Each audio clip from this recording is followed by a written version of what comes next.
সাবেক সেনাপ্রধান জনাব আজিজ, যিনি জেনারেল আজিজ নামে পরিচিত, তার এবং তার পরিবারের বিরুদ্ধে, মানে তিনি, তার অভিযুক্ত দুই ভাই, তার সন্তান সন্ততি এবং তার স্ত্রী সহ ভাইদের পরিবার পরিজন, তারা মার্কিন যুক্তরাষ্ট্রে নিষিদ্ধ, মানে ভিসা পাবেন না, ভিসা থাকলে বাদ হয়ে যাবে।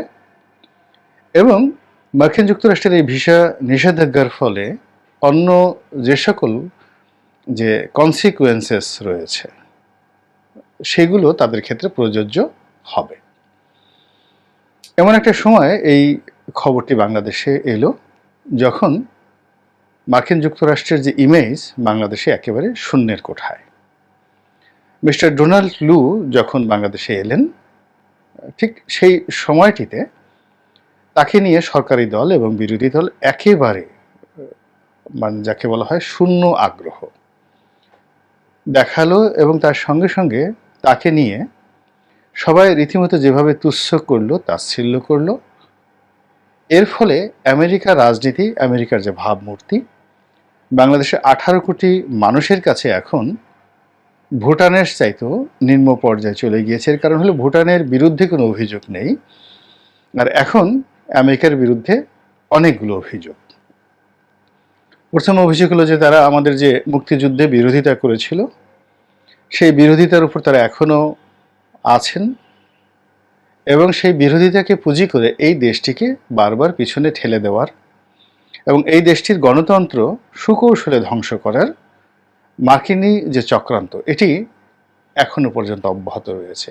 প্রমাণ কি? প্রমাণ হলো যে তারা বঙ্গবন্ধুর হত্যাকাণ্ডের সঙ্গে জড়িত। তারা পরবর্তীতে মুস্তাক সরকারকে তারাই ক্ষমতায় রেখেছে, এবং মুস্তাক পরবর্তী যে সামরিক শাসনগুলো এসছে তাদের সঙ্গে আমেরিকার প্রত্যক্ষ মদত ছিল।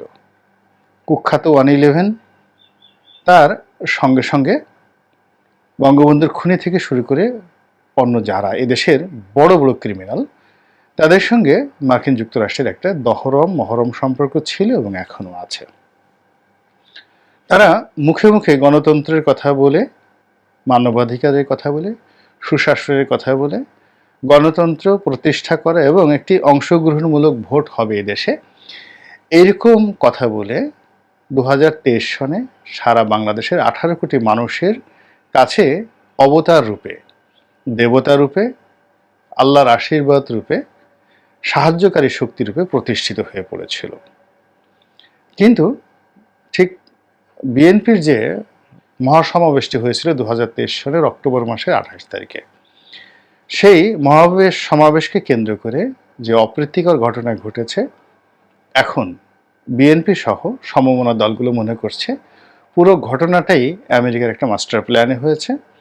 আওয়ামী লীগের সঙ্গে আমেরিকার একটি সম্পর্ক রয়েছে, এবং ভারত এবং আমেরিকা মিলে বিএনপিকে একেবারে কবরে পাঠানোর জন্য যে আয়োজন সেটি তারা নিষ্পন্ন করেছে জানুয়ারি মাসের 7 তারিখে। আর এই জানুয়ারি মাসের 7 তারিখে এই নির্বাচনের মাধ্যমে বাংলাদেশের যে গণতন্ত্রের কবর, এটি আমেরিকা নষ্ট করতে চেয়েছে, এই কারণে যে আমেরিকা আসলে কখনোই চায়নি যে বাংলাদেশ নামক একটি রাষ্ট্রের অভ্যুদয় হোক, এটি ভারতের অধীন থাকুক অথবা পাকিস্তানের অধীন থাকুক। আগে তারা চেয়েছে পাকিস্তানের অধীনে থাকুক, এখন তারা চাচ্ছে ভারতের অধীনে থাকুক।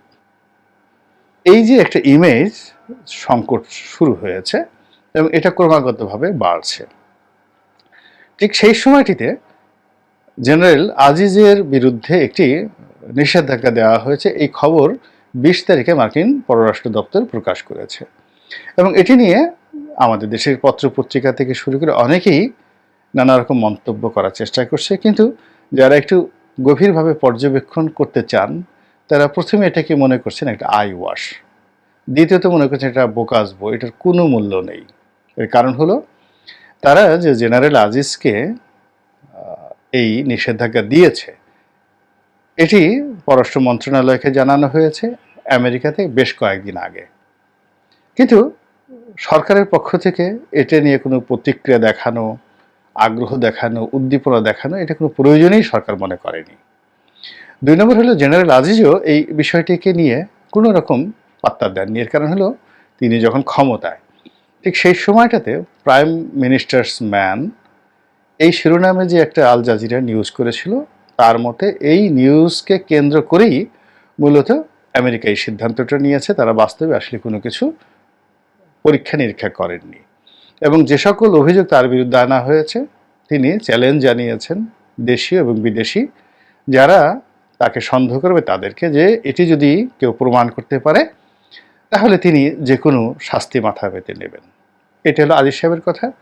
তারপর তিনি হতাশার সুরে বলেছেন যে আমার তো কেউ আমেরিকা থাকে না, আমেরিকাতে আমার যাওয়ারও দরকার নেই, আমি যাবও না, যা হবে আমাদের এই দেশেই হবে। একেবারে দৃঢ়তার সাথে তিনি এই ভিসার নিষেধাজ্ঞার যে বিষয়টি, এটি তিনি অস্বীকার করেছেন, রিফিউজ করেছেন, নিলাম না, মানে এটা ফেরত দিলাম, তোমাদের ভিসা নিষেধাজ্ঞা তোমরাই মাথায় করে থাকো। এর ফলে সরকারের ভিতর এবং বাইরে এটি নিয়ে কোনো প্রতিক্রিয়া হচ্ছে না। অন্য সময় বিএনপি ঝাঁপিয়ে পড়তো। বিএনপি এটি নিয়ে খুবই নেতিবাচক একটি মন্তব্য করেছে যে এই সমস্ত ভিসা নিষেধাজ্ঞায় আমাদের কোনো উপকার হবে না, দেশের আরও ক্ষতি হচ্ছে। এর আগে র্যাবের বিরুদ্ধে নিষেধাজ্ঞা দেওয়া হয়েছিল, আবার এখন জেনারেল আজিজের বিরুদ্ধে নিষেধাজ্ঞা দেওয়া হয়েছে। এতে গণতন্ত্রের কি হলো, নির্বাচনের কি হলো, রাজনীতির কি হলো? কোনো গুণগত পরিবর্তন এর মাধ্যমে আসবে না। ফলে আমেরিকা যে কাজটি করেছে এই কাজটি আসলে সর্বসাধারণের মধ্যে কোনো প্রতিক্রিয়া সৃষ্টি করেনি। তাহলে এখন আমেরিকা এই কাজটি কেন করলো? আমার কাছে যেটা মনে হচ্ছে, প্রথমত আমেরিকা জনগণের একটা সহানুভূতি নেওয়ার চেষ্টা করেছে, এবং আমেরিকা যে আসলে ইনঅ্যাক্টিভ, কোনো কিছু করছে না এবং সরকারের সঙ্গে লিয়াজও করছে এবং ভারতের সি টিম হিসেবে কাজ করছে, এই দুর্নাম এবং বদনামের মুখে ছাই দেওয়ার জন্য মূলত এই কাজটি করা হয়েছে।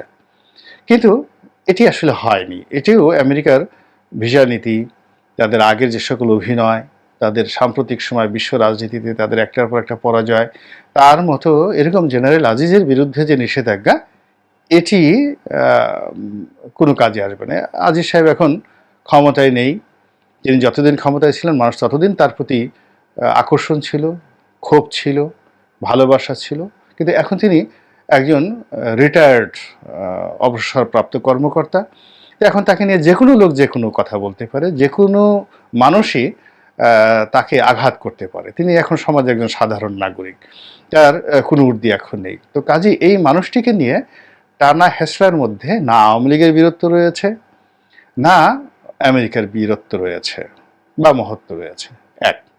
দুই নম্বর হলো যে এটি নিয়ে যদি আমেরিকা এবং আওয়ামী লীগের মধ্যে কোনো দর কষাকষি হয় এবং এই ভদ্রলোককে যদি এখন বলির পাঠা বানানো হয়, দুর্নীতি দমন কমিশনে বা অন্যান্য জায়গাতে তার বিরুদ্ধে মামলা হয়, তদন্ত হয় এবং দেখানোর চেষ্টা করা হয় যে না, আমরা এরকম খুব কঠিন একটা ব্যবস্থা নিয়েছি, আমরা তো যথেষ্ট দায়িত্ববান এবং আমরা যথেষ্ট যেটাকে বলা হয় ট্রান্সপারেন্ট, স্বচ্ছ, এবং আমরা জবাবদিহি করার জন্য 10 পায়ে দাঁড়িয়ে আছি।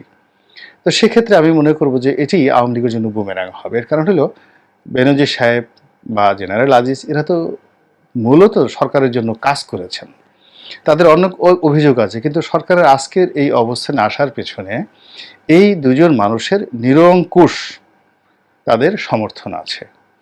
এবং যখন তিনি বিজিবির মহাপরিচালক ছিলেন তখন থেকে একেবারে শেষ পর্যন্ত, জীবনের শেষ দিন পর্যন্ত তিনি এই দলটিকে একেবারে জীবন দিয়ে, তারপরে সর্বোচ্চ শক্তি সামর্থ্য দিয়ে তিনি আওয়ামী লীগকে ক্ষমতায় রাখার সর্বোচ্চ চেষ্টা করেছেন এবং এর বিরুদ্ধে যারাই এসছে তাদেরকে তিনি তছনছ করে দিতে কখনই কুণ্ঠিত ছিলেন না। তো তার এই বিপদের সময় আওয়ামী লীগ যদি তাকে ওন না করে এবং তার পাশে না দাঁড়ায়, তাহলে এখন যারা বর্তমানে সরকারকে সাহায্য করবে বা সহযোগিতা করবে তাদের সকলের নিকট একটা রং মেসেজ, ভুল মেসেজ যাবে। এর কারণ হলো আপনি নিজের সাধ্য তেঁতুলের বেশি যদি হতেন তাহলে সেটা আলাদা কথা। এখন আপনি আমাকে দ্বারা একটা কাজ করাবেন, অমুকের দ্বারা আর একটা কাজ করাবেন, তারপরে শেষে বলবেন আমি কিছুই করিনি, ওরাই সব কিছু করেছে। কিন্তু গদিতে তো যদি আপনি বসে থাকেন, পোলাও কোরমা যদি আপনি খান, তাহলে এই যে মানুষগুলো আপনার এই অন্যের সংস্থান করলো, বস্ত্রের সংস্থান করলো, আপনার বসার এবং শোয়ার স্থানের ব্যবস্থা করলো, তাদের মনে কি ধরনের প্রতিক্রিয়া সৃষ্টি হবে? দ্বিতীয়ত, আমেরিকা যদি সত্যিকার অর্থে বাংলাদেশের জন্য বন্ধুসুলভ হতো, বা আওয়ামী লীগকে আসলে সত্যিকার অর্থে তারা যদি গণতন্ত্র শিখাতে চায়, তাহলে ভিসা নিষেধাজ্ঞা সহ আরও অনেকগুলো বিষয় ছিল যেগুলো আসলে তারা যদি করতে পারে, বা অন্যান্য দেশে তারা যেভাবে করে সেই প্রক্রিয়াতে যদি তারা শুরু করতো, তাহলে তাদের আন্তরিকতা নিয়ে, সততা নিয়ে আসলে কেউ প্রশ্ন করতো না। কিন্তু এখন পর্যন্ত যা কিছু হচ্ছে, এটাকে আমার কাছে কেবলই মাত্র একটি আই ওয়াশ বলে মনে হচ্ছে।